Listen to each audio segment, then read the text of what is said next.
Rapaziada, a coisa ficou feia mesmo depois desse último jogo entre Palmeiras e Flamengo. A arbitragem, mais uma vez, virou o centro das atenções e não foi por um bom motivo. Já virou rotina ver o Palmeiras sendo prejudicado em partidas decisivas, e dessa vez não foi diferente.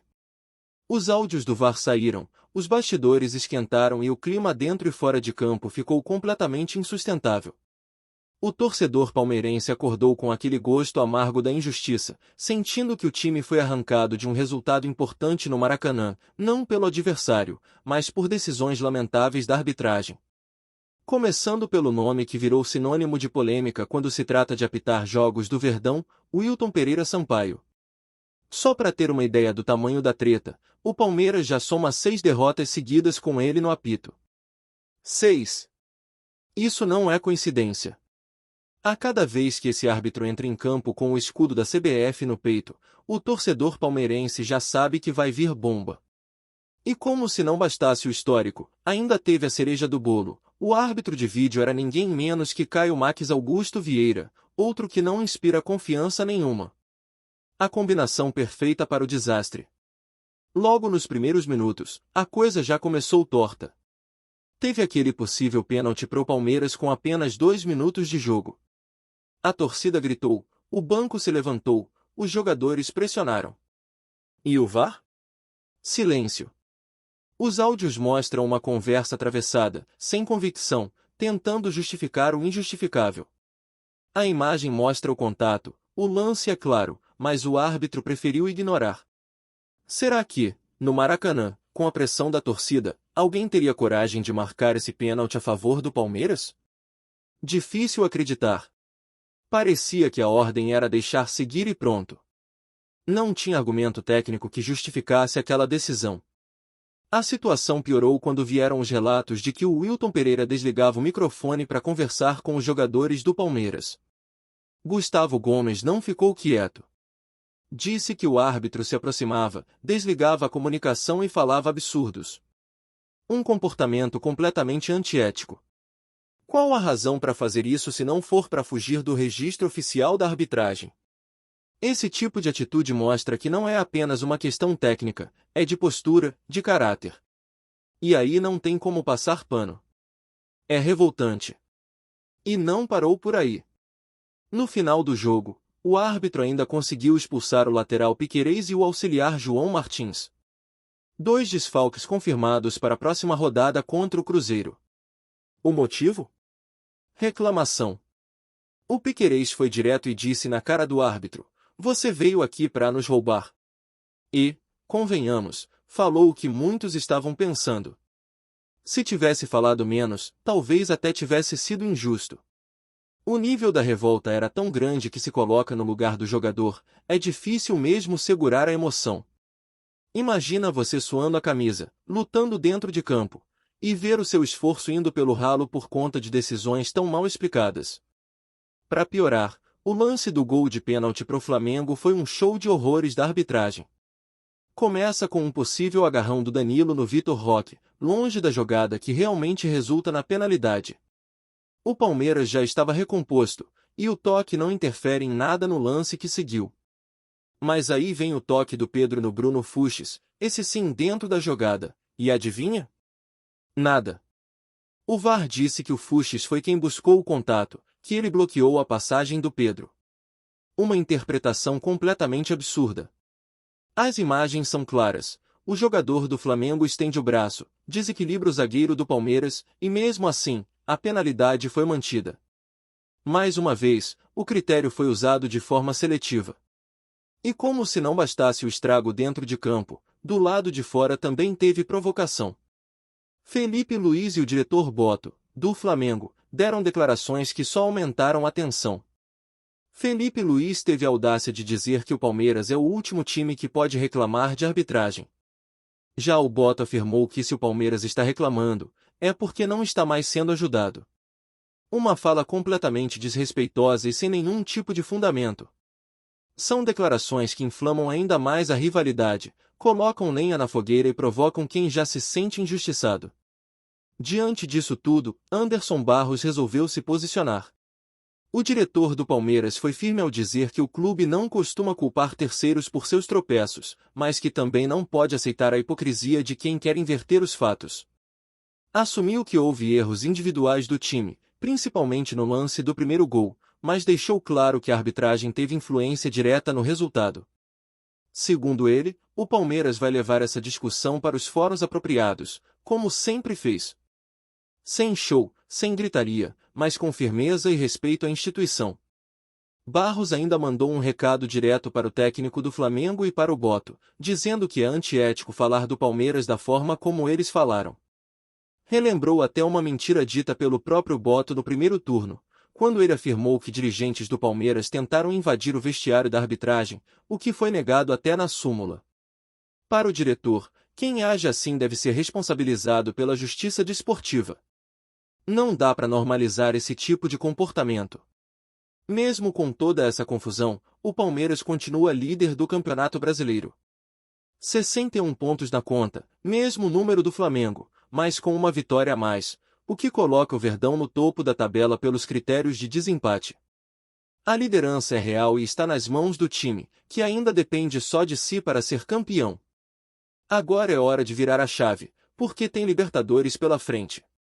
Na quinta-feira, tem duelo importantíssimo contra a LDU, em Quito, valendo vaga na final. Um jogo que promete ser duro, em altitude, com clima de decisão, e o Palmeiras vai ter que mostrar força mental para superar essa maré de polêmicas e manter o foco no objetivo principal. Enquanto isso, a torcida faz seu papel, apoia, cobra, se revolta quando precisa e continua firme ao lado do time. Porque quando o sentimento é verdadeiro, não tem arbitragem que consiga apagar a paixão de quem veste verde. Só que a paciência tem limite. O que aconteceu nesse jogo foi uma sequência de absurdos que não dá mais para engolir calado. O torcedor quer ver o time vencer dentro de campo, com justiça, com bola rolando. Mas também quer ver respeito. Respeito ao clube, à história, à camisa. Porque o que rolou nesse Maracanã passou de todos os limites. E a gente sabe que, se não for exposto, vai continuar acontecendo.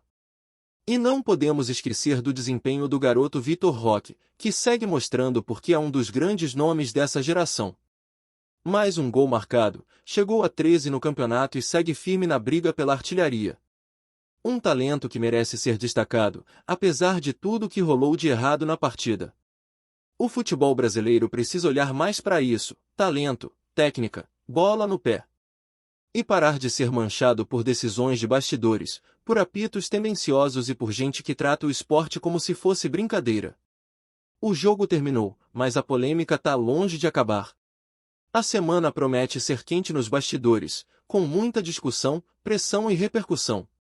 O torcedor segue atento, os jogadores seguem focados e a diretoria agora vai ter que mostrar força nos bastidores.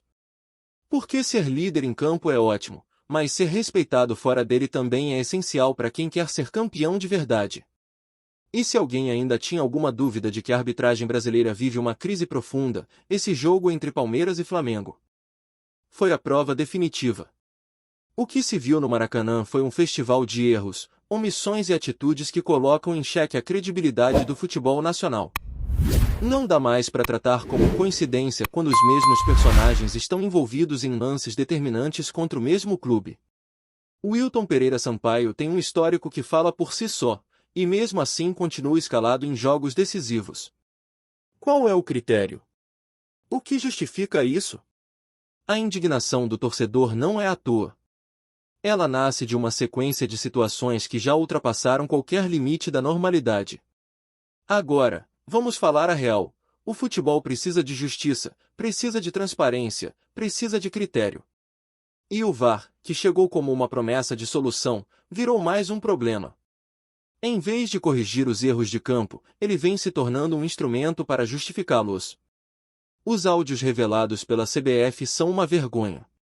Mostram claramente uma equipe de arbitragem com medo de tomar decisões impopulares, com receio de marcar um pênalti logo no começo do jogo contra o time da casa, como se houvesse uma cartilha a ser seguida dependendo do estádio. E isso é inaceitável. O futebol não pode ser moldado pelo ambiente, pelo barulho da torcida ou pelo peso da camisa. Regras são regras, e elas precisam ser cumpridas. O caso do empurrão do Pedro no Bruno Fuchs é emblemático. O contato existiu, o desequilíbrio foi visível, mas a narrativa foi construída ao contrário. Disseram que o zagueiro do Palmeiras buscou o contato, que foi ele quem se jogou contra o atacante. Uma leitura que não se sustenta nem com a imagem em câmera lenta. É a famosa distorção da realidade para tentar justificar o injustificável.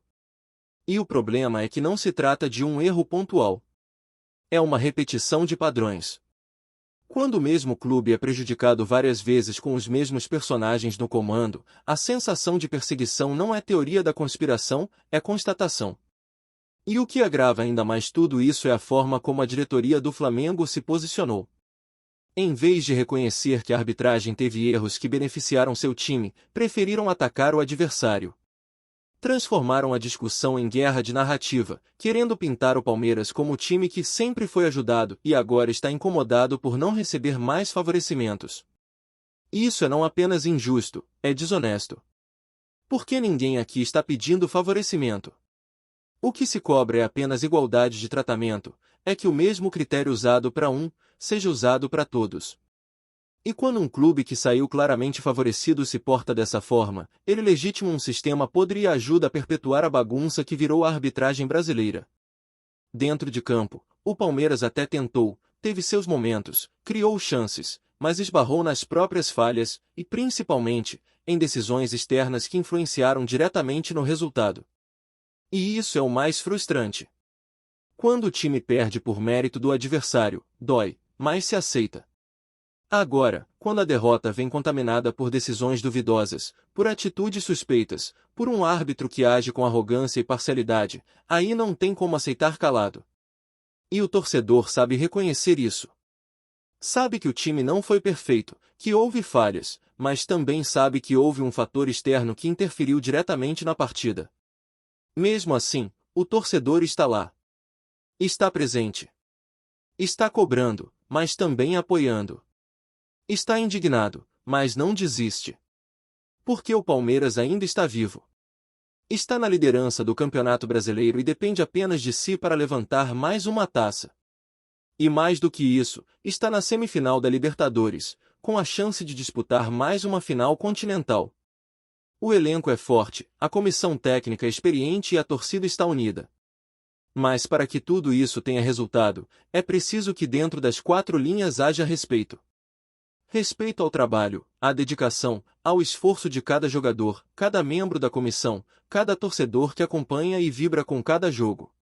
A postura do Anderson Barros foi correta ao trazer a discussão para o plano institucional. Ele não se escondeu atrás de reclamações vazias, nem quis justificar a derrota apenas pela arbitragem. Reconheceu os erros internos, mas também expôs as falhas externas. E fez o que se espera de um dirigente sério, chamou a responsabilidade e exigiu respeito. Quando ele fala que o Palmeiras não pode tolerar a hipocrisia de quem tenta inverter os papéis, ele está falando em nome de um clube que vem sendo atacado fora de campo com a mesma intensidade com que é enfrentado dentro dele. E que, mesmo assim, continua brigando na parte de cima da tabela, jogando um futebol competitivo e conquistando resultados importantes. E nesse momento, cada detalhe faz diferença. O jogo contra a LDU em Quito vai exigir muito foco. A altitude, o adversário difícil, o desgaste emocional de tudo o que aconteceu recentemente, tudo isso entra em campo. Mas o Palmeiras tem casca. Já passou por momentos assim antes e sabe como reagir. O que não pode acontecer é deixar que essa avalanche de polêmicas tire o time do trilho. O objetivo está claro: buscar mais um título da Libertadores, manter a ponta do Brasileirão e mostrar que, apesar de todos os obstáculos, esse elenco tem força para chegar longe. Enquanto isso, a torcida vai fazendo seu papel denunciando, comentando, pressionando nas redes sociais, cobrando explicações, pedindo mudança. Porque é assim que se constrói um futebol melhor. Não é só dentro de campo que se ganha. Fora dele, a voz do torcedor tem peso, tem força. E o que ficou claro nesse episódio é que o Palmeiras não está sozinho. A reação da torcida foi gigante, nacional. Não é apenas sobre um pênalti mal marcado ou uma expulsão injusta. É sobre a dignidade do esporte. Sobre não aceitar que o jogo seja decidido por fatores que não têm nada a ver com a bola. Antes de prosseguirmos, te pedimos que deixe seu like e já se inscreva no canal para não perder nenhuma novidade exclusiva do Palmeiras. Continuando. O noticiário esportivo carioca amanheceu em polvorosa nesta manhã. Segundo fontes próximas ao jogador, o meia Gerson, um dos nomes mais emblemáticos do atual elenco do Flamengo, teria sido visto nas dependências de um centro médico em São Paulo realizando exames, e o destino surpreende até os mais céticos, o Palmeiras. A informação, ainda não confirmada oficialmente por nenhum dos clubes, caiu como uma bomba na Gávea. Gerson, tratado como coringa pela torcida rubro-negra, sempre foi visto como um dos símbolos do novo Flamengo vitorioso. Sua identificação com o clube e com a torcida parecia inabalável. Mas, como diz o ditado, no futebol não existe amor eterno, principalmente quando cifras e oportunidades entram em campo. Fontes ligadas ao Verdão garantem que o jogador estaria em negociações avançadas para reforçar o elenco alviverde em 2026. A ideia seria repor uma possível saída de Zé Rafael, que desperta interesse do exterior. O Palmeiras, conhecido por sua discrição em negociações, teria se movimentado silenciosamente nas últimas semanas, aproveitando uma suposta insatisfação de Gerson com o ambiente no Ninho do Urubu. Internamente, comenta-se que o meia não teria ficado nada satisfeito com sua utilização recente e com a indefinição sobre seu papel tático. O desgaste com parte da comissão técnica e a pressão da torcida após atuações irregulares podem ter pesado na balança. Ainda assim, imaginar Gerson vestindo verde palmeirense é, para muitos rubro-negros, uma cena quase impensável, uma espécie de traição moderna no futebol. Nas redes sociais, o rumor incendiou torcedores. Uns pedem calma, outros já se sentem traídos. Se for verdade, é o fim de uma era, lamentou um perfil de torcida organizado. Do outro lado, os palmeirenses se animam com a possibilidade de contar com um jogador técnico, experiente e com perfil de liderança. Por enquanto, silêncio total das partes envolvidas. O Flamengo não comenta especulações de mercado, e o Palmeiras, fiel à sua política de discrição, mantém o mistério. Mas a pergunta que ecoa pelos corredores da bola é só uma: será que o Coringa trocou de baralho? Apresentamos as últimas notícias do Palmeiras diariamente. Inscreva-se no nosso canal e deixe o seu like para continuar recebendo informações exclusivas. Não se esqueça de compartilhar a sua opinião sobre essa notícia nos comentários, pois sua participação é fundamental para a família palmeirense. Até o próximo vídeo. Avante palestra!